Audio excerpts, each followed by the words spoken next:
মাজত আজি উত্তৰ খাটোৱাল গাঁও পঞ্চায়তৰ সভানেত্ৰী নিৰ্বাচিত হ'ল কি ক'ব এই সম্পৰ্কত মই সকলো সমূহ উত্তৰ খাটোৱাল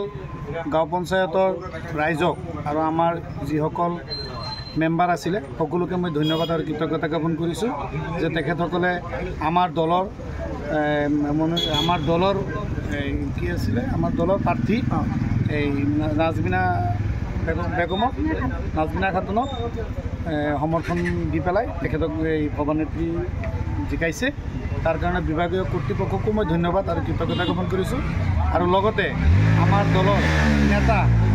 আমাৰ ধুবুৰী সাংসদ ৰকিবুল হুছেইন সাহেবৰ নেতৃত্বত আমি পঞ্চায়ত নিৰ্বাচনখন খেলিছিলোঁ তেখেতক আমি ধন্যবাদ আৰু কৃতজ্ঞতা জ্ঞাপন কৰিছোঁ আৰু অহা সময়ত আমি তেখেতৰ নেতৃত্বতেই আমি কংগ্ৰেছৰ দলৰ হৈ দলৰ কাম আমি কৰি যাম বুলি আমি প্ৰতিজ্ঞাবদ্ধ আমি ৰকিবুল হুছেইন জিন্দাবাদ।